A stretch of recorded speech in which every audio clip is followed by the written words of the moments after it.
Okay. Thank you for reporting. I don't get to it. Thank you so much. So the second part of the royal collection is going to go from Charles II, actually, yeah, Charles II to the present, of course. And by the way, I had some, I'll give you during the intermission, I have the copy of the second part of the genealogical tree there. So let's look at this and try to find our way through, because there are going to be a lot of shifts this time. And so we are Charles the,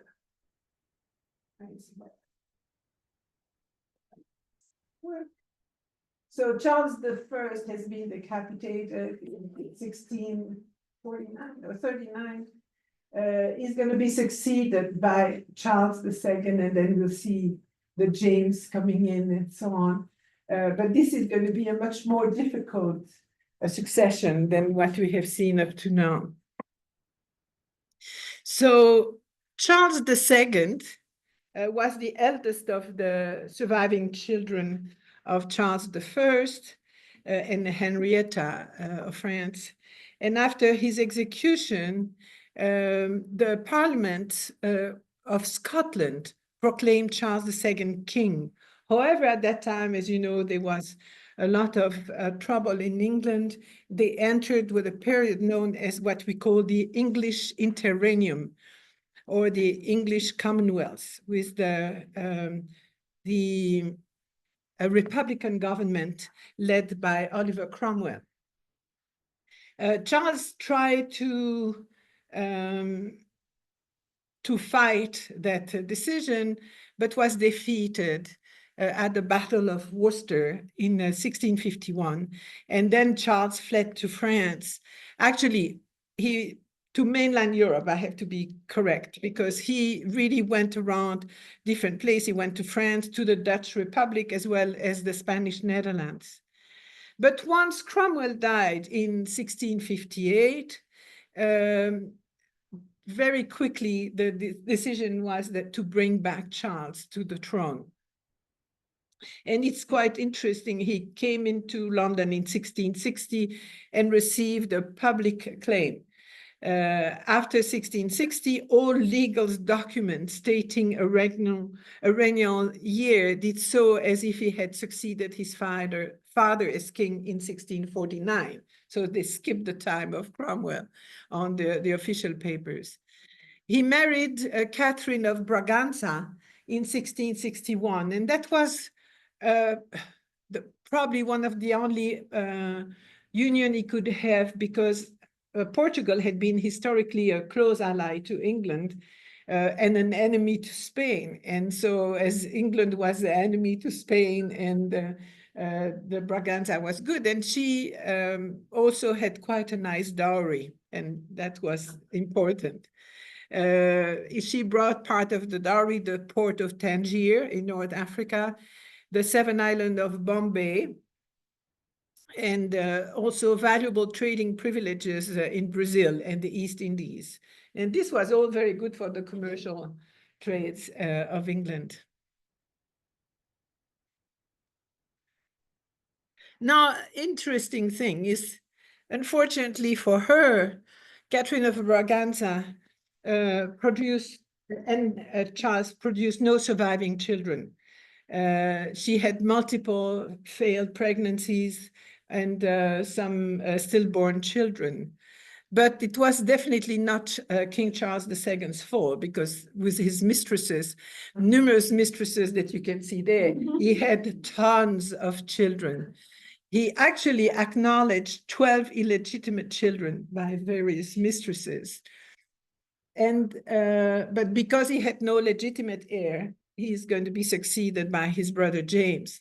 Now, quite interesting, focus on the last of his mistresses here, the Louise de Querouaille.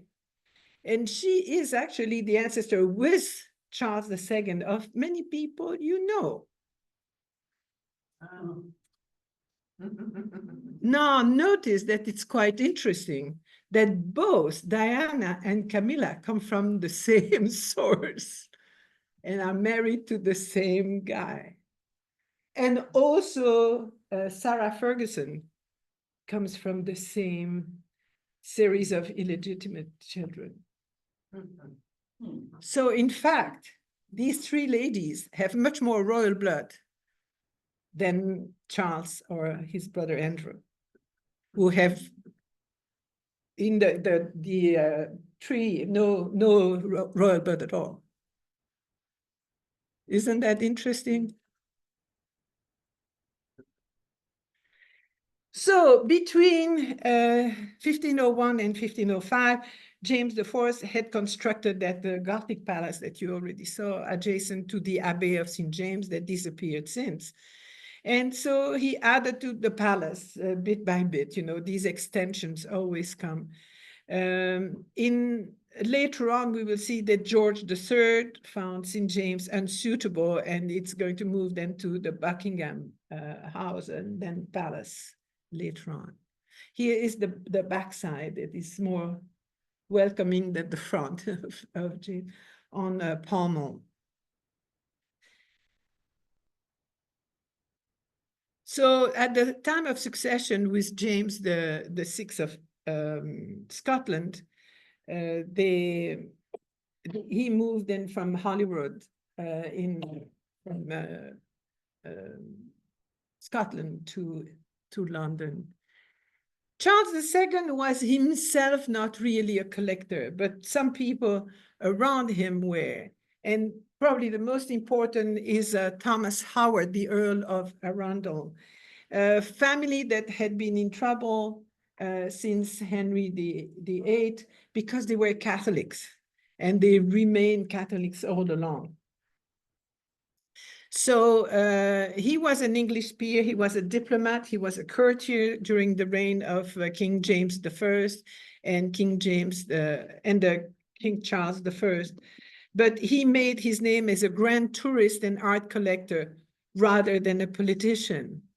He was born in, I wouldn't say poverty, but in very modest means. And but as I said, his family had fallen into disgrace owing to their Catholic religion. And also they were plotting against the Queen. He was the son of Philip Howard and Anne Dacre. Yeah, I think, are you doing okay? Yeah. Sorry. No, it's okay. And so once he came and worked really well at coming out of his disgrace, he became that great collector, went around Europe and started looking at everything. And a lot also to what is now Belgium, that was the Spanish Netherlands, where there were many collectors that had some beautiful works. So when he died, he possessed 700 paintings, along with a large collection of sculpture, books, prints, drawing, and antique jewelry. And also some marbles that were known as the Arundel marbles. Unfortunately, many of them were damaged during the Glorious Revolution, and they finally were left to the University of Oxford. But most of his collection of paintings ended up were sold to Charles II to be part of the royal collection. And this is something we will find with Catherine of Russia too. They don't buy one painting here and one painting there. They buy entire collection from great collectors who have died and their heirs are not interested, they just need the money.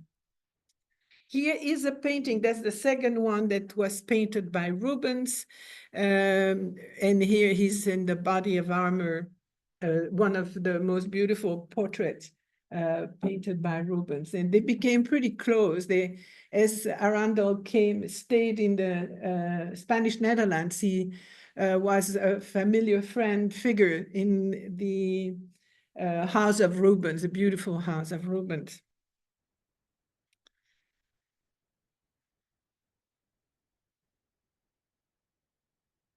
Part of the collection that he passed on to Charles II are works by Leonardo da Vinci. This one has actually drawings on both sides. So I'm just showing you one side with a design for an equestrian monument,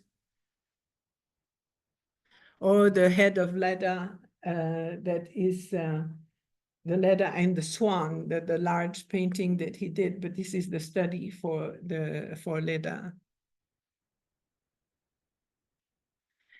Also miniatures by Hans Holbein. Here the portrait of a lady, probably Catherine Howard, one of the unlucky wives of Henry VIII. But these are very small. They are, you know, a couple of inches or 4 inches in size, but they're so beautifully crafted. And a series of court portraits. This was the fashion at that time. Holbein did it in England. Clouet did it in France, where they would literally make an inventory of all the court and have these beautiful drawings made with metal point and color chokes. And they're very similar. So here we have Anne Cressac. She was the ward of Sir Thomas More. And here is Sir Thomas More, that was painted and drawn by many of his contemporaries. Holbein had arrived in England in late 1526 with a letter of introduction from Erasmus that was addressed to Sir Thomas More. So Thomas More became really his protector, but introduced him to the court, and he became really the top painter at the court of England. And another Holbein, Sir John Gottsall. He was a public notary. So when Charles II died, he was succeeded to the throne by his brother, James II.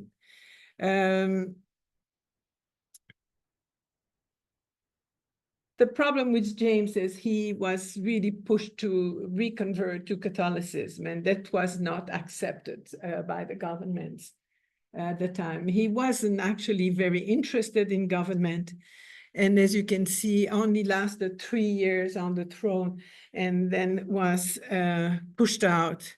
This is, by the way, at the time the government was trying to put together the exclusion treaty, if you want. It became a crisis, and it's at that very time that the Whigs and the Tories came out. This is when the terms were invented, and that the first time that you had these two opposition parties. The thing is, the Whigs were the Liberal Party, who supported the bill of pushing James II out. The Tories were conservative and were opposed to it. And it's from then on that you have these two groups that are clashing. So James didn't have time to collect or do much except try to survive. He actually left England and spent the rest of his time on the continent. William was the only child of William II, Prince of Orange, and Mary, Princess Royale, the daughter of King Charles I. So he was a normally legitimate heir to Charles I. His father died a week before his birth, so he became immediately the Prince of Orange by birth in the Republic of what is now the Netherlands. He had married his first cousin Mary, who was the elder daughter of his maternal uncle James, the Duke of York, the younger brother and later successor to King Charles II. Her father was James II, who, as we said, was suspected a Roman Catholic and was very unpopular in England. On Charles' instruction, Anne and her elder sister Mary were raised as Anglicans, which didn't work well with James, but he had no choice. And so this is how that union formed. And so two first cousins actually got married and became the famous William and Mary, head of the England, Scotland, and Ireland.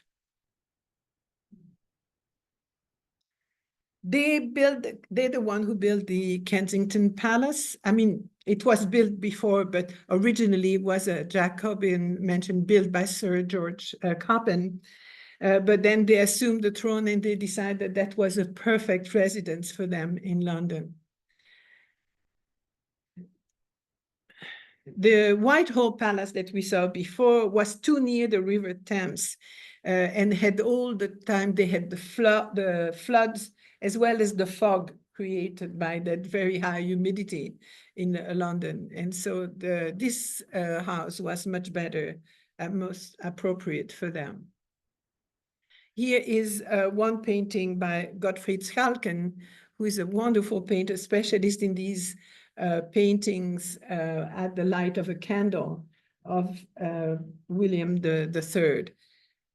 They again had enough problems re-establishing the order in England. They didn't especially collect anything. And we'll find that most of the collection done after Charles I was in the hand of Charles II, and then we'll see a further heir. Succeeding to William III and Mary, that had no surviving heirs, comes the Queen Anne. And Queen Anne, who is I'm getting lost here. She's the daughter of James II also. She married the Lutheran Prince George of Denmark and became queen in 1702. When you see that number 1707, it's when she becomes for the first time also queen of England, Scotland, and Ireland, where it becomes just the total territory. She took a very lively interest in the affairs of state, but she was also a patron of theater, poetry, and music. She is the one who subsidized George Friedrich Handel with 200 pounds a year. And they brought Handel to the court also, and he became the musician, the composer to the court. She also knighted Newton when she visited Cambridge. And in architecture, she's responsible not for buildings that were built for her, but that she subsidized for others, including, and I had to show you this one, is Blenheim Palace. Palace, of course, of the Duke of Marlborough, but that was built to thank him for the win in a battle.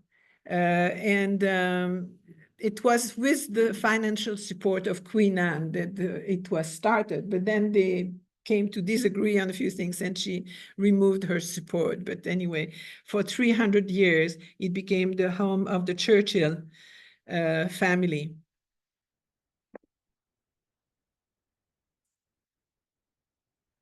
So moving now to the House of Hanover, because it's always that problem, they suddenly don't have any children. And so we move from William and Mary there to George I, who is a descendant further back of the royal family.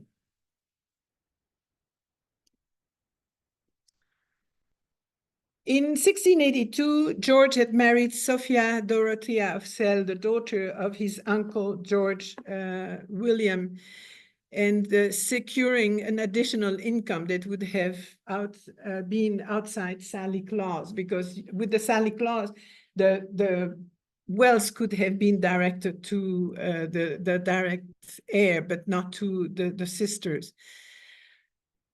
He married Sophia Dorothea of Celle, but wasn't quite faithful to her. Couldn't also get any children, but on the other hand, had a mistress with whom he had about 4 different children. And she became, until he moved to England, the one who literally was serving as hostess in the palace, not his wife, but his mistress was. George was crowned at Westminster Abbey in 1714. But he spent quite a bit of time in Hanover because he was supposed to also manage his own territory in the German states. And so this was a real problem because the British really resented the time that he spent there. Again, no direct heir, and here we have George II, that was born in the city of Hanover in Germany. The parents, George Louis, he had a son, King George I and Sophia Dorothea. So he is the son of the preceding. I'm sorry, I'm getting confused with all these marriages. The marriage was dissolved in 1694 on the pretext that Sophia Dorothea had abandoned her husband. In fact, apart from the time where they conceived that children, they both had affairs on either side. And so they took advantage that she had gone to see her lover somewhere and then decided to divorce her. And she was confined in Alden House and denied access to her two children that never saw their mothers again. So George II married Princess Caroline of Ansbach, that he went to meet in disguise. He didn't want to come officially because then it was distorted. So he went in disguise and saw her and thought she had such a good character that he couldn't think of anybody else as a wife. So he married her, and in September 1705, Caroline arrived in Hanover for her wedding. In 1714, after Anne's death, George and his father sailed for England from The Hague and arrived in Greenwich 2 days later. So he was living in Germany and his father was. When the father got the succession to the throne, they both sailed to England and entered London in a ceremonial procession. And so George was given the title of Prince of Wales. Caroline followed her husband in October with their daughters. But for George, it was something very different. London was about 50 times larger than Hanover.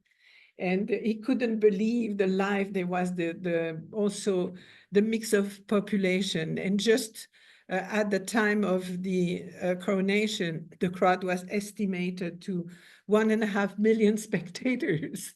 So that was huge. George courted popularity when he was, before he became king, and became extremely popular with the British crowd, so much so that his father took umbrage, didn't like what was happening, became very jealous of that. And then George had some children. He got a second son in 1717. And this, of course, didn't please the king, who, following the custom, appointed a friend of his as the baptismal sponsor of the child. But George, who disliked the guy, insulted him at the christening. And so George and Caroline were temporarily confined to their apartments on the order of the king, who subsequently banished his son from St. James Palace, the king's residence. So unfortunately, the kids stayed with the king, and his son and daughter-in-law were in another place.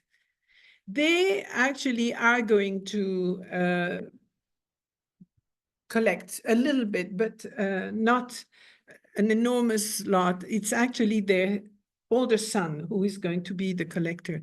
Here's a piece that they collected showing Sir Henry Gifford, again by Hans Holbein, the Swiss-German painter. The older son was Frederick, Prince of Wales. He was born in 1707, and after that, between 1709 and 13, they had three additional daughters, Anne, Amelia, and Caroline.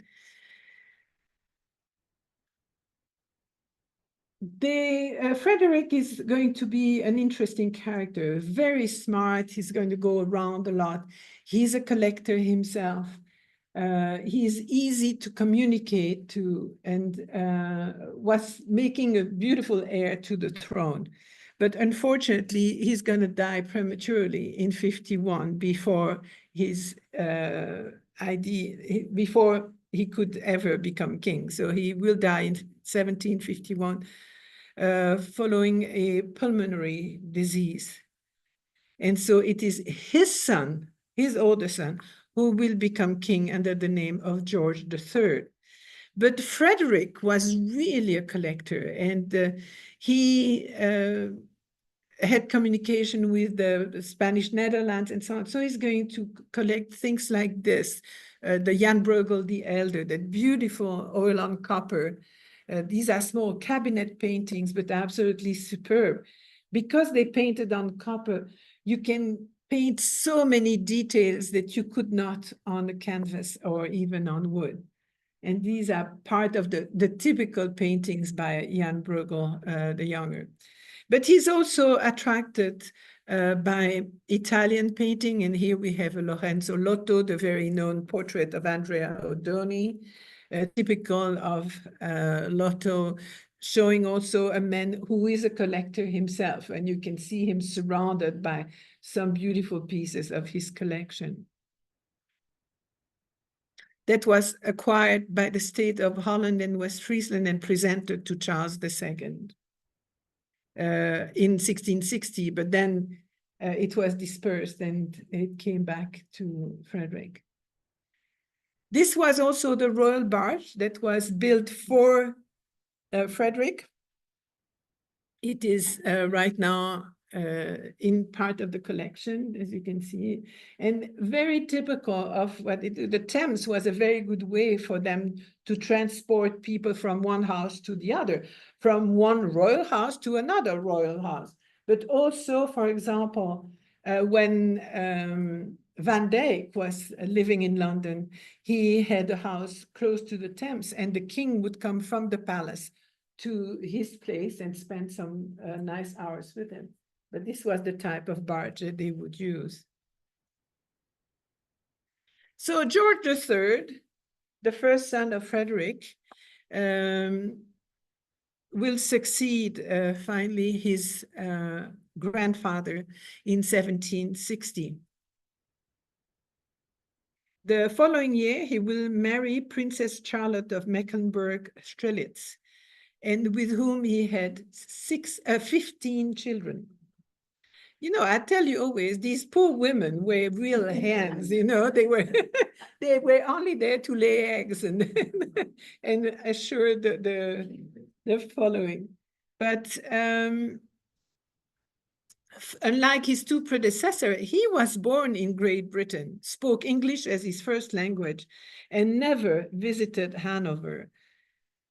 But unfortunately for George, he had recurrent and eventually permanent mental illness. We don't know exactly what it was, but medical experts have suggested that it was consistent with bipolar disorder or porphyria. In 1810, George suffered a final relapse, and his eldest son, the Prince of Wales, was named Prince Regent the following year. He died age 81, at which time the regent succeeded him as George IV. And we also know the whole stories about Queen Charlotte that was quite graphically explained lately. It is with George that they decided to purchase the Buckingham House.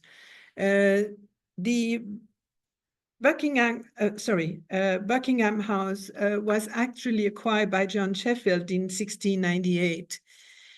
He became the first Duke of Buckingham and Normandy. It was built for him in 1703 to the design of William Wynd. It was a large three-floored central block with two smaller flanking service wings. It was eventually sold by Buckingham illegitimate son, Charles Sheffield, to George III for £20,000. And this is the core of what is now Buckingham Palace, quite a bit larger.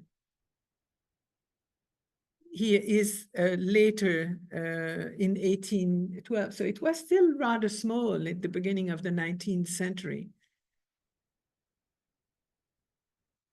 So George IV in 1820 continued the renovation, trying to create a small, comfortable home. But then they decide to modify the house into the palace. And this is then something you're more familiar with now in 1837. So the collection of art is quite interesting. He added some Michelangelo. This was a highly finished presentation drawing of a group of archers for a project by Michelangelo that was never realized. Or the type of painting that was quite popular at that time, showing collections of art. And this was started by Teniers in the Spanish Netherlands, where he portrayed the beautiful collection of the Archduke Leopold, who was the governor at that time. But then it was seen by the Italians, and then Sofani is one of them.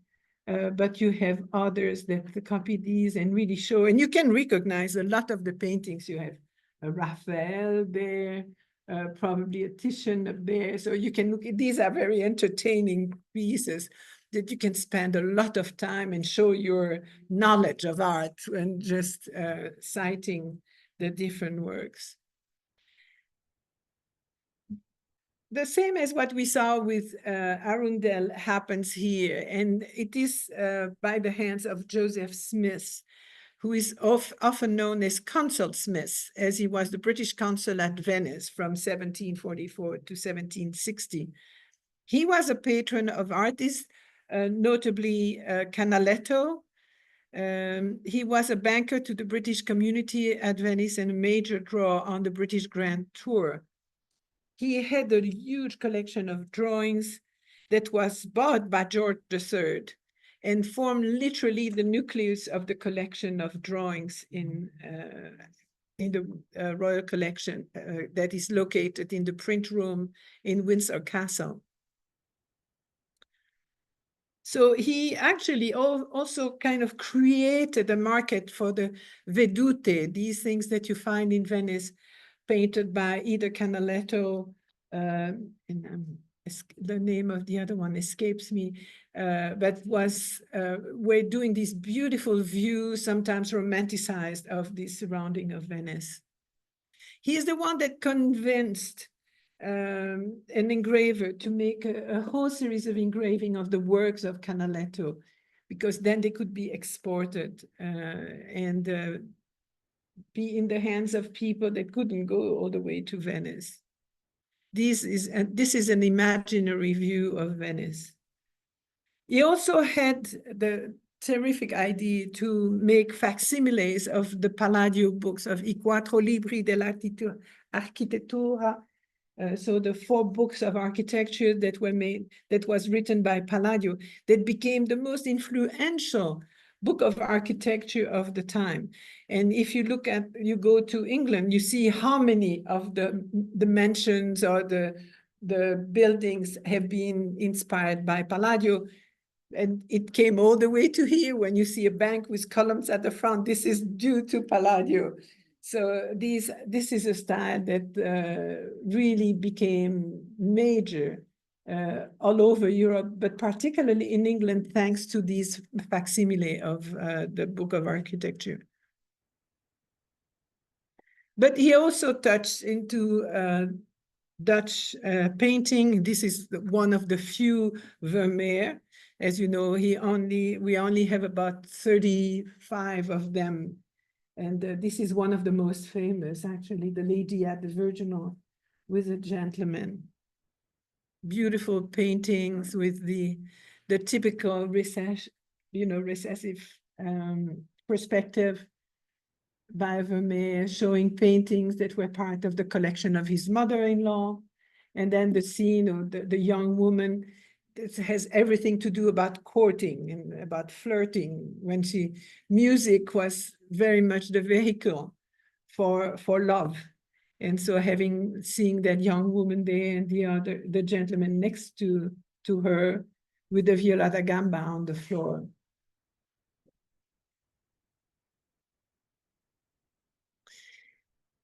The portrait by Thomas Lawrence of King George IV is depicted here wearing the coronation robes and 4 colors of chivalric orders: the golden fleece, the royal gelfect, the basque and garter. At the time of his accession to the throne, he was acting as Prince Regent, as we mentioned, because of the disease of his father. But he was known to lead an extravagant lifestyle, then contributed to the fashion of the Regency area. He was a patron of new forms of leisure, style, and taste. He is the one who commissioned John Nash to build the Royal Pavilion in Brighton that we'll see in a model. He also remodeled Buckingham Palace quite heavily and commissioned Jerry Whiteville to rebuild Windsor Palace. His charm and his culture earned him the title the first gentleman of England. But on the other hand, his dissolute way of life and poor relationship with his parents and his wife, Caroline of Brunswick, earned him the contempt of the people and really dimmed the prestige of the monarchy. He was forced to marry Caroline of Brunswick, and the marriage was disastrous. Each party was unsuited to the others.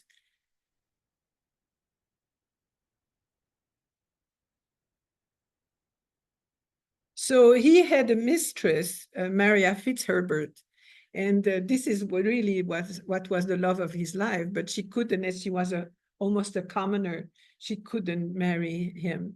And so he literally excluded Caroline from his coronation and tried unsuccessfully to divorce him. His only legitimate child, Princess Charlotte, predeceased him, as did his childless younger brother, Prince Frederick. And so he was succeeded by another young brother, William IV. But before that, let's look at what he built, which is that famous Royal Pavilion in Brighton that is showing, the tendency, that's the moment of exoticism, that the part of the almost the beginning of romanticism when you look at that interest, particular interest in the Orient. As they say, he was witty conversationalist, drunk or sober, and showed good but grossly expensive taste. And it's to him that we owe the redesigning of the Windsor Castle, and just a way for us to look at that incredible collection they put together. You see some Cranach, Holbein on this page. In the Queen drawing room, you have some royal portraits, some Holbein again, some Peter Lely, it looks like there. Here is the king's bedchamber with a very special bed, tester bed. As you can see, these beds are always short. Not only were they normally shorter than we do, but they were sleeping almost seated because it was considered unhealthy to be laying down completely for respiratory reason.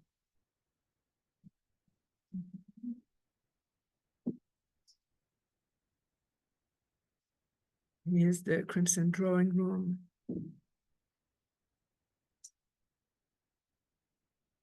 And of course, we know that under Elizabeth, the part of the castle is going to caught fire. And so that was the panic to try to save all the artworks.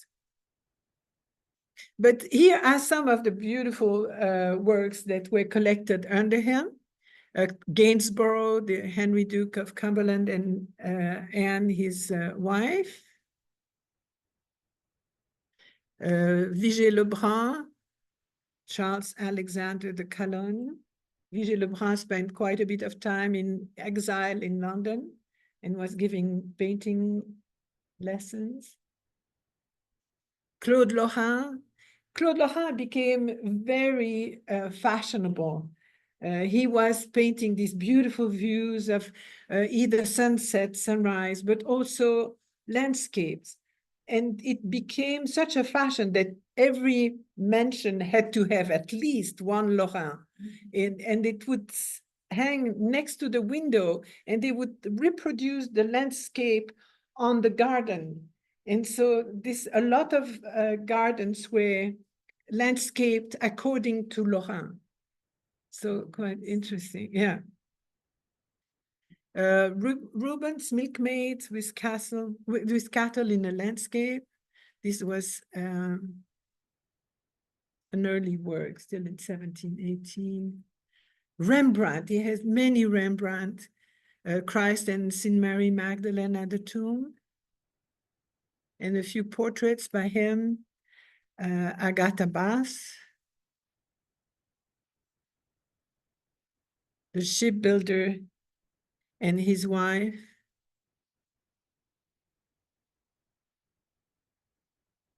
And again here we come to the point of meeting somebody who was a collector and who is going to sell his collection to the king. So it comes all prepared. This is Sir Francis Baring, first baronet. He's the founder of one of the largest trading houses in London and the world, the Barings. At the head of the financial aristocracy, he supported all the policies of William Pitt the Younger, so he was a Tory. He accumulated a great wealth, and so that allowed him to satisfy his taste for collecting. Has the recording turned off? Pardon? Has the recording turned off? The words No. don't appear anymore. Oh, down here. Let me see. Sorry. Okay, there we are. I might have put something accidentally. Thank you for telling me. And so when he died in 1810, the collection was bequeathed to his son. And his son sold 86 Dutch and Flemish old master painting to King George IV. And these are absolutely wonderful. The Terboch. So that's a Dutch painter, what we call fijnschilder, the fine painters. When after 1650, the kind of painting that Rembrandt was doing with a quick brushwork and so on became out of fashion. And the new fashion was the very fine painting where you could not see, it looked like an enameled surface. It was so fine.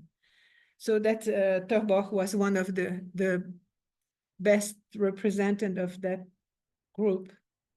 Jan Steen is another one of the few Catholics among the Dutch painters, and who was quite interested in very lively. He was a tavern owner, and so was used to a very dissolute lifestyle.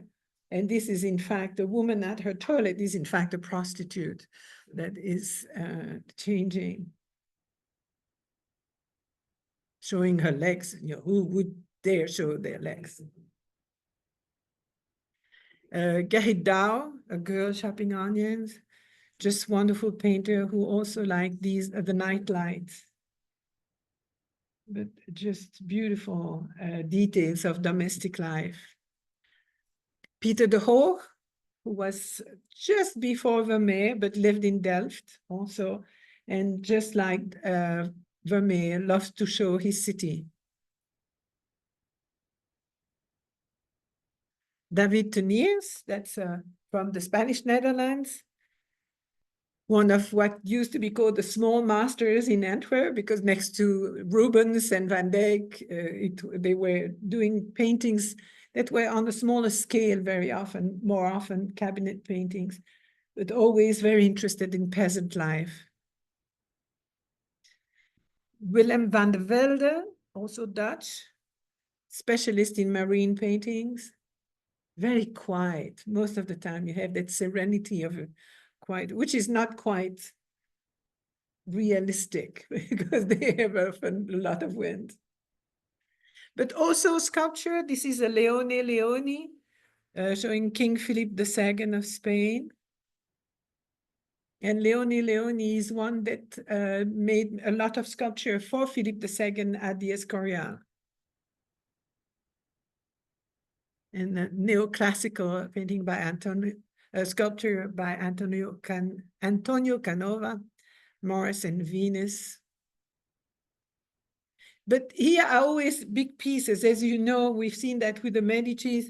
There are also a whole series of beautiful works like this Nautilus cup that were ceremonial cups that they would share, you know, at the time of writing a treaty or a visit of an important person. They would share the wine, drinking in that Nautilus cup made of a shell, beautiful Nautilus, and then extraordinary goldsmith's work at the base and on the top.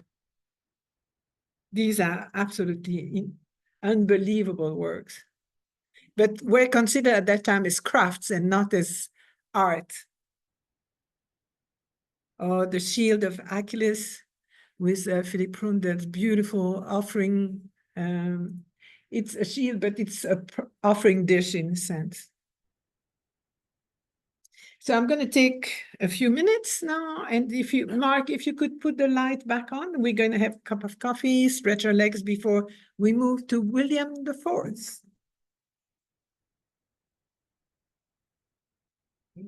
Yes.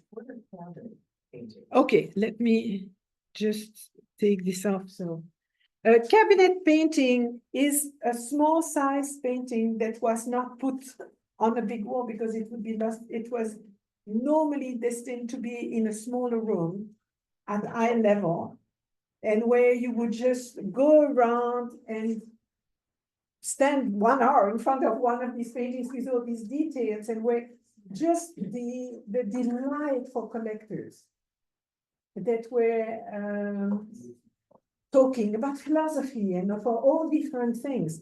You know, there were so many layers of understanding in many of these paintings that what you see, for example, a crowd, as you saw with the little Jan Bruegel painting, but in the middle of that crowd, there's probably either a biblical episode happening or a royal visit.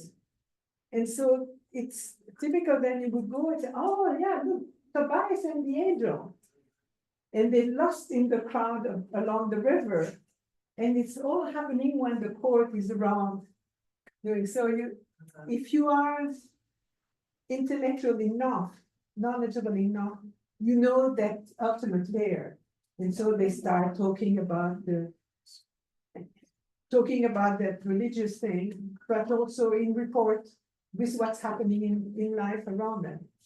So these were typical of these paintings, small scale, but extremely interesting.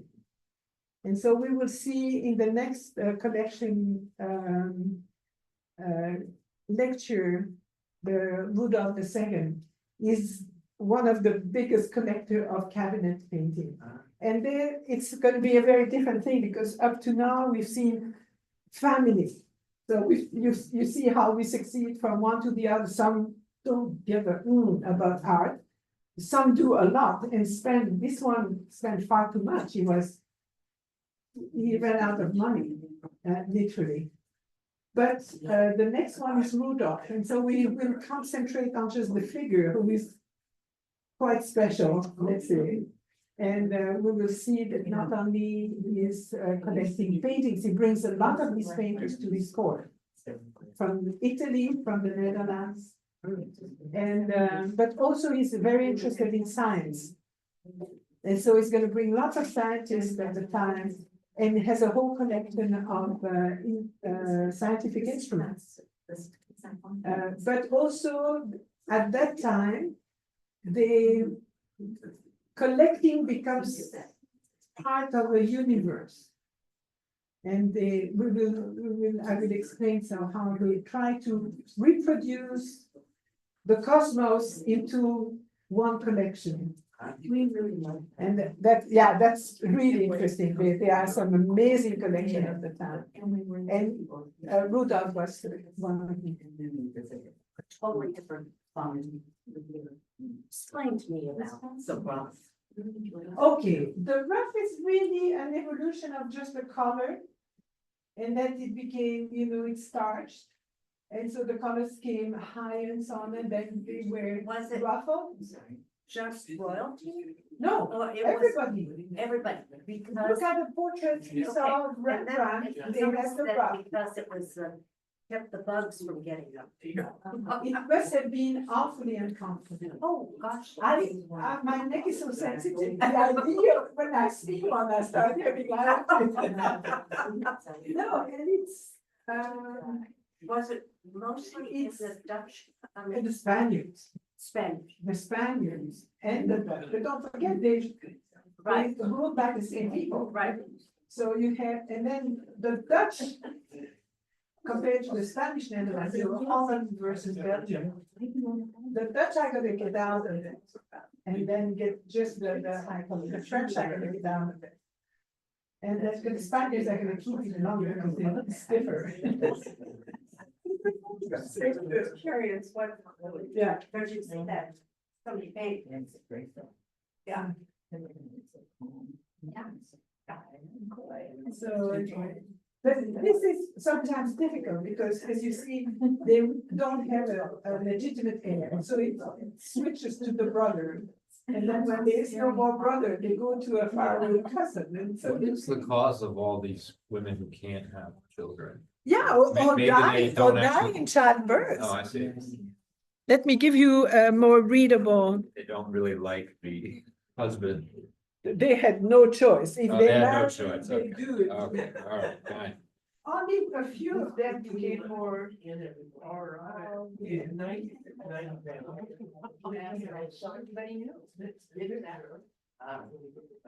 knew.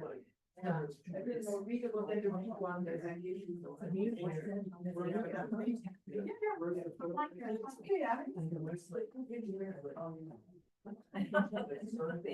Enjoy.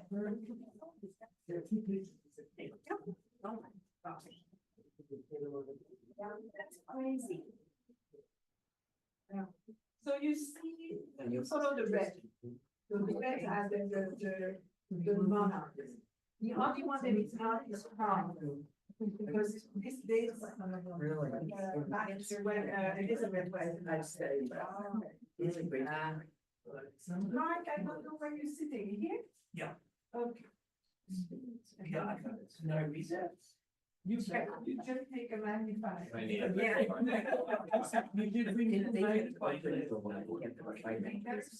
gonna be a test. Oh, you're right. Next time. No, but this shows you like whoever is the king, it's not like. Oh, you don't see. Because it's so like haphazard. Whoever's left, that's close, Yeah, right? but you see the brothers and sisters that are Yeah. there on the side. But imagine that, one has 15 children. How many came to adulthood? That's the problem too. So. But I love that. No, it's the one. This I love. Oh, I agree. But you know, when I did the meditation, you see the It's for me, these pieces are so beautiful. No, I agree. Oh, I've seen some in July. Yeah. These families had.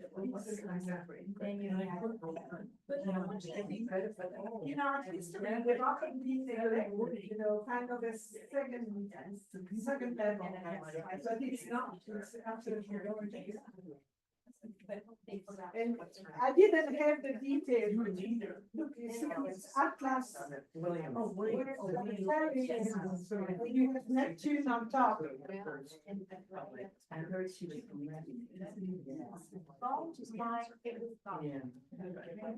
Yeah, I would think that they're legal enough that they could be ready to reflect, and, I can be Harry or somebody like that. Okay.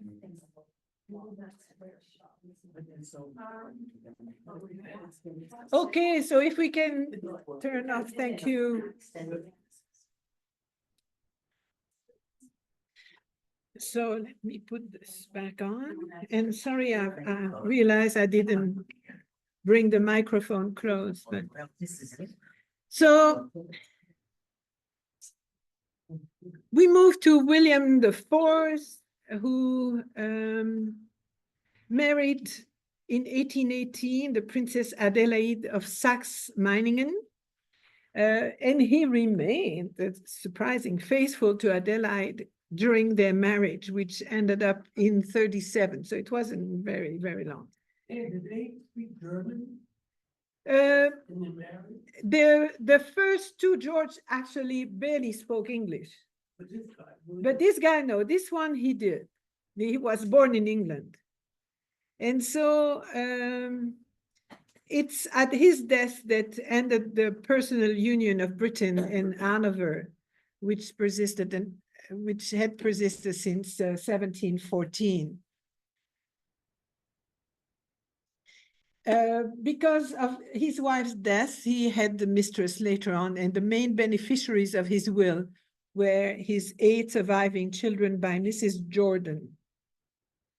Although William is not a direct ancestor of the later monarchs of the United Kingdom, he has many notable descendants through his illegitimate children with Mrs. Jordan, including Prime Minister David Cameron, TV presenter Adam Hart Davis, and author and statesman Duff Cooper.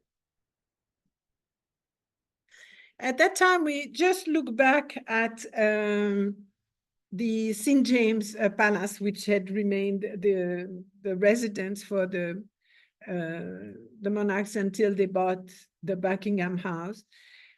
So first 2 monarchs of the House of Hanover had used the St. James Palace.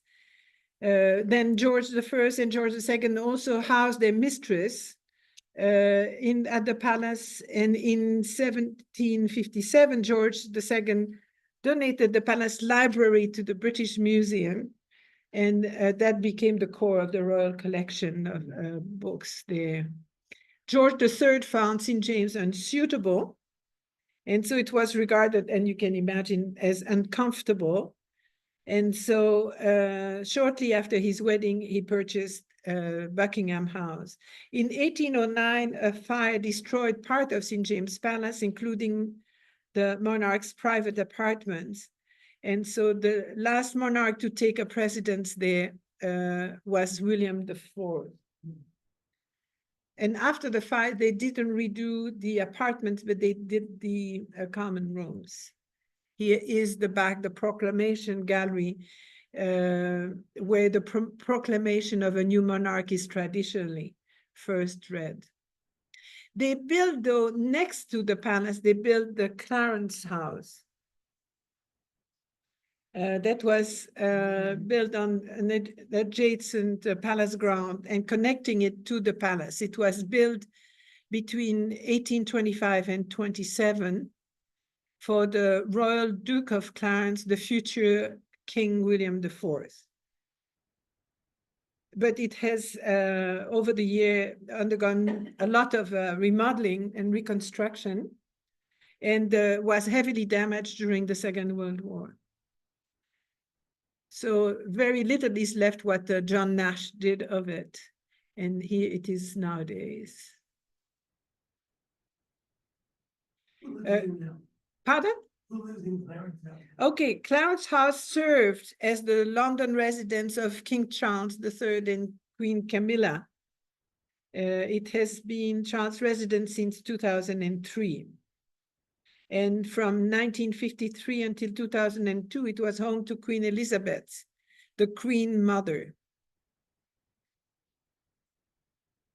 So moving to Queen Victoria, she's the daughter of Prince Edward, Duke of Kent, the fourth son of King George III. Now you have the tree, so you can follow them. And after the death of her father and grandfather in 1820, she was raised under, as you know well, the story, close supervision by her mother. And she inherited the throne age 18 after her father's 3 elder brothers died without surviving legitimate issue. And so you know much more about her than of the other, I'm sure. She married her first cousin, Prince Albert of Saxe-Coburg and Gotha in 1840, and you see him on the right, and you know the fact that she kept him as a consort, not made him a king, but he was often instrumental in some of the decisions she took.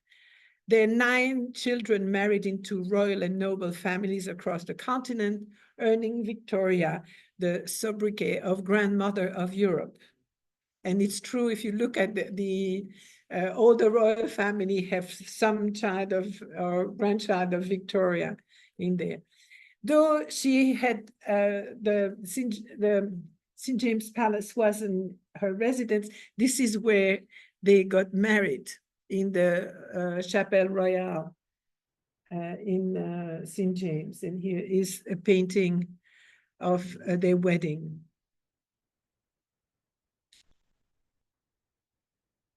So she is the one who formalized the move from the St. James Palace in 1837, ending the status of the place as the primary residence of the monarchs.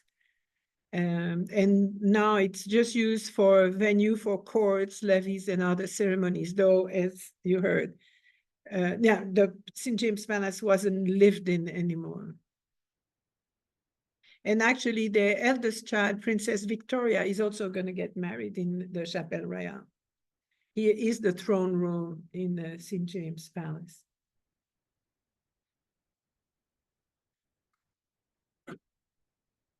She did a little bit of collecting. Mostly these are gifts that were given to the crown, not a search by her. This is Duccio di Buoninsegna, the great painter, contemporary to Giotto, but from Siena. And this is a triptych of the crucifixion and other scenes. He was one of the most innovative painters of his time. Lucas Cranach, the elder, showing Apollo and Diana. But as I say, most of these paintings were literally gifts to or purchased for Prince Albert, but Victoria didn't spend much time on that. She was very busy, as you know, with the politics of the time. Victoria was succeeded by Edward VII, and now we change house because of Albert. It becomes the House of Saxe-Coburg and Gotha, which is, by the way, the same royal house as the Belgian one, which is also a Saxe-Coburg Gotha church, coming from the uncle of Victoria, who was her advisor, Leopold. So Edward was the second child and eldest son of Queen Victoria and Prince Albert, and is related to royalty throughout Europe, as you know. He was Prince of Wales and heir apparent for almost 60 years. During his mother's reign, he was largely excluded from political influence and came to personify the fashionable, leisured elite. He was nicknamed Bertie.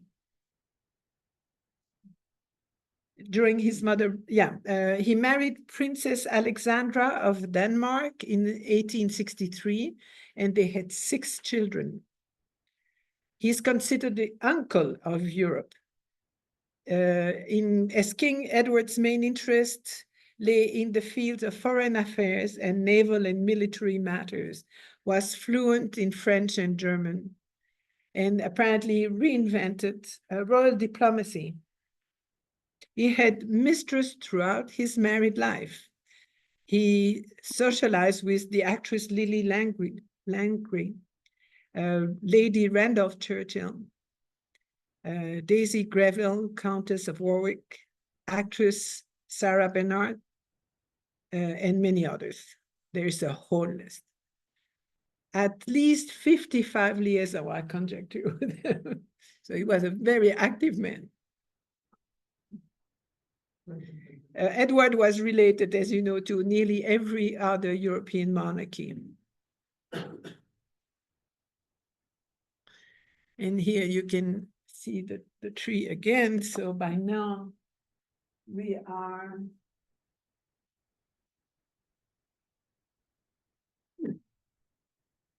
here. No, George Barry. Where is Victoria? Yeah, Victoria. Okay, so here we are. Okay. Going down slowly. And we move to the House of Windsor for the first time. And so, as you know, there was a whole idea of the German sounding names were not well regarded. And so they decided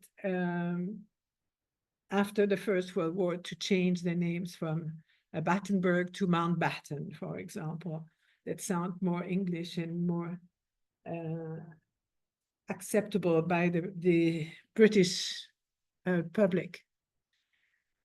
So George V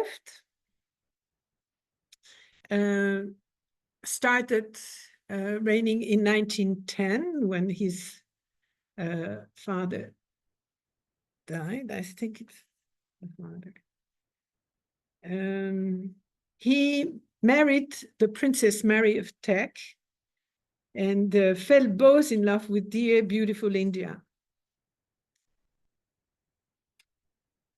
He visited India quite regularly, and they amassed a whole collection of Indian beautiful objects and were given some great objects. This is the marriage of the future King V in the Chapelle Royale. And here's his wife, Mary of Teck.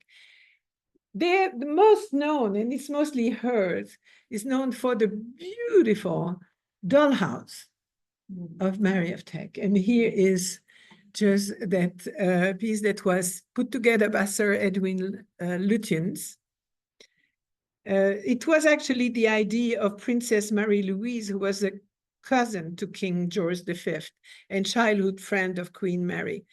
And so she decided that the queen, who loved all things small and decorative, would enjoy the house, and became a gift to Queen Mary in the years after the First World War.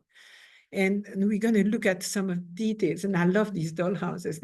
A lot in the Netherlands, by the way. It's just beautiful. But look at this. Look at the detail. When you see the hand and you see the scale, it is just unbelievable. Where is this dollhouse located? I'll find out. I don't remember. Let me see if I put it there or not. I'll find out. It might be in Windsor or yeah.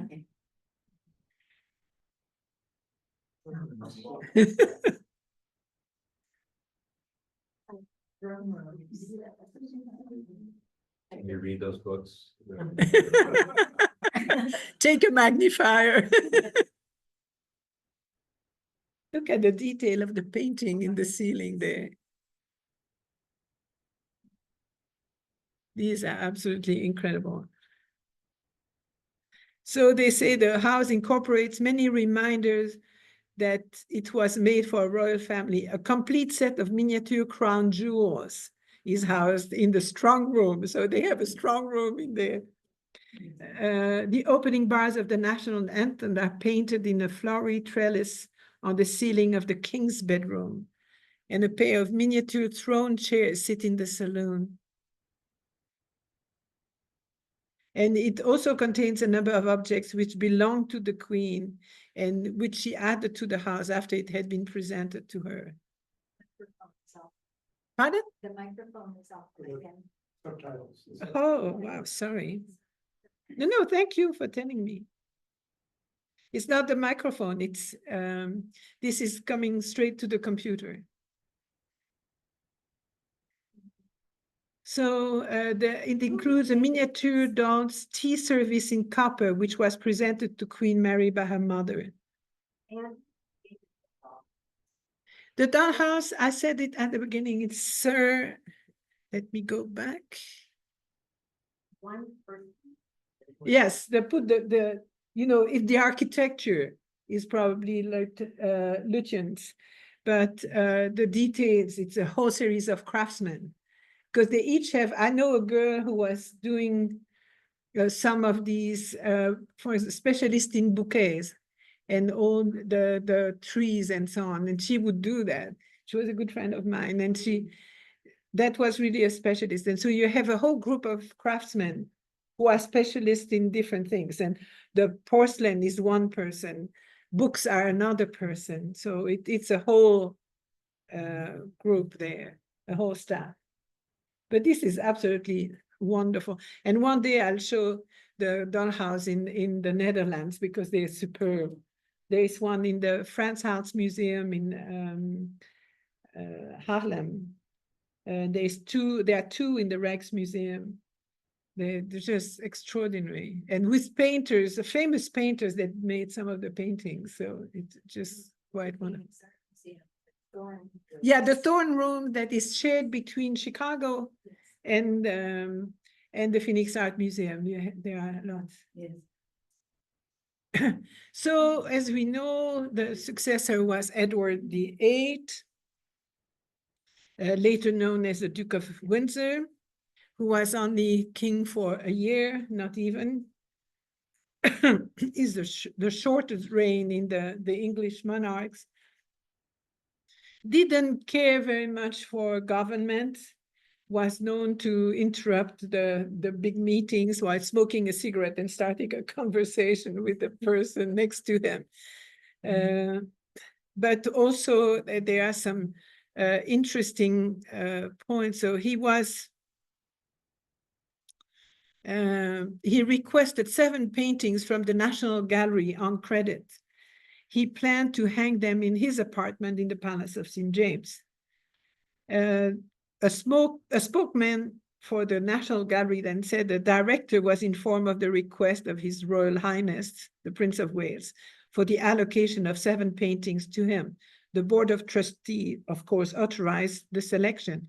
Among these 7 were such masterpieces as Venice, the Doge Palace, and Riva degli Schiavoni by Canaletto, Fruit, Flowers, and Fish by Jan van Oth, and other works. But a little later, the assistant to the prince, in a letter to the then director of the National Gallery, Charles Holmes, expressed some concern about the fate of the paintings, which were allegedly taken to another royal residence without letting the National Gallery know. And so the guy tactfully replied that there should be no ambiguity. And when the Prince of Wales no longer needs the work, they will be returned to the gallery. The situation was finally resolved in 1936 when Lord Crawford wrote in his diary, the other day, the Duke of York, the brother Edward, told the director of the National Gallery that he intends to repair his house and thought it would be safer to place his painting in the gallery for this period. The director of the gallery emphasized that he had no idea that the paintings that had been handed over to the Prince of Wales were by then the property of the Duke of York. And then it was discovered that the inventory number and label of the National Gallery were removed from the painting. In the end, the works were safely returned to the gallery. So that's how you have holes in your inventory. As you know the story, he abdicated and married his love and was succeeded by George VI, as he could not marry Simpson and remain on the throne. George VI purchased paintings, including old masters, and he also acquired books. He was very fond of old books. He was succeeded by somebody you know very well, Elizabeth II, who transformed it. She didn't purchase a lot, but she did a lot to put the collection in order. And that's really what she has been doing. She transformed the display and care of the collection more than any other sovereign before her, continuing the proper scholarship of the collection that was very important to her grandmother, Queen Mary. She established the Royal Collection as a department of the royal household in 1987 and set up the Royal Collection Trust. I have a little story there. As I was visiting Hampton Court long time ago, and I was really looking for some particular painting that I knew were there, couldn't find it, and couldn't find any reproduction of them in the gift shop. And so I said, you know, where's the, oh no, but this belongs to the Queen, to His Majesty. And I said, it's a shame. And I got almost kicked out of the No, I said shame on the Queen, I think. I did even better. And the funny thing is that very shortly after that, suddenly all these works were now available online and they were available in print. So I don't think that I had an influence on that, but I was not the only one who thought that way. Because it's true, when you see this collection, this doesn't belong to them. It belongs to the world. It's a heritage of the world. And so I was very frustrated that we had absolutely no access to it. So anyway, in 1962, Elizabeth opened the Queen's Gallery.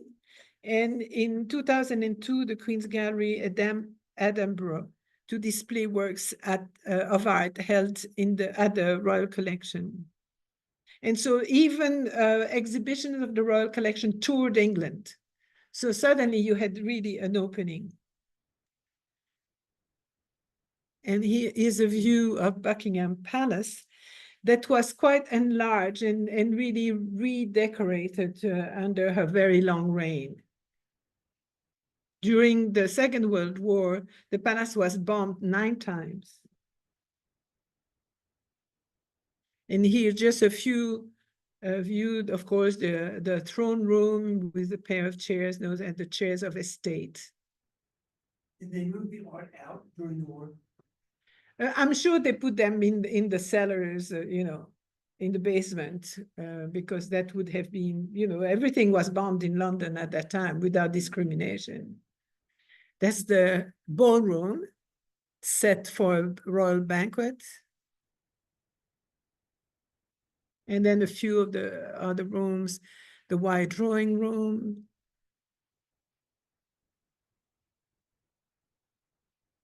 That's where she delivered her Christmas address.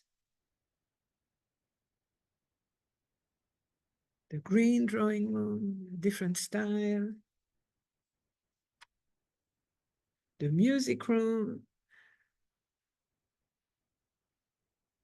With a beautiful dome ceiling, as you can see. And there is the center room in the East Wing.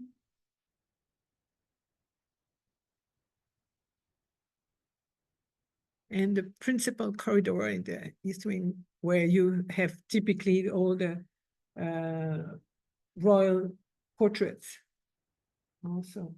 So a lot of, you know, all of these sovereigns had at a time or another multiple portraits made of them. And I showed you some of the important ones, but often it made just the core of what they had to do with art during their reign. Elizabeth did purchase something which is interesting, is an Andy Warhol portrait of Elizabeth II from the reigning queens. And so that portrait is the one that she purchased from Andy Warhol. And then another, she was interested in the reign of the Stuart. So she purchased a few of these works that were coming back to the surface after being dispersed after the death of Charles I. But also she received, and this is, for example, Lucian Freud, a self-portrait that was offered by Freud. And he got the Order of Merit thanks to that. As far as Charles III is concerned, he has very definite ideas on architecture and urban planning. He's always been interested in art, that's for sure. He doesn't like the way London has been rebuilt and built, particularly in the east part of London that I showed you last year. He doesn't like when it's not planned. He thinks that a building should not just be a block of cement and glass and so on. It should be planned and kind of have a harmony between the buildings, which I can understand for him. So he hated, for example, the project of extension of the National Gallery in London that he called a monstrous carbuncle on the face of much-loved friend. He deplored the glass stumps and concrete towers of modern architecture. But he's been a long-time advocate for art education. He also is dedicated to preserving cultural heritage. He has a deep understanding of Islamic art and architecture and has been involved in the construction of buildings and gardens in the Oxford Center for Islamic Studies. As the head of state of the United Kingdom, he also owns the world's largest private art collection, including over 7,000 paintings and 450,000 photographs, not to mention decorative art objects. This impressive number includes his personal collection as well as the royal collection, and is spread over 13 properties belonging to the crown and to the monarch himself. You must have heard of his last portrait by Jonathan Yeo. That was quite controversial. A lot of people didn't like the color, though. There is a butterfly that you can see on his right shoulder that symbolizes the beauty of nature and highlights of the environmental causes, which he is very strongly ally for. But Queen Camilla is said to have looked at the painting and told Yo, yes, you've got him. Thank you. Thank you very much. Oh, sorry. So we have one more talk, and I didn't put it there, my goodness. So we have one more talk in 1 week.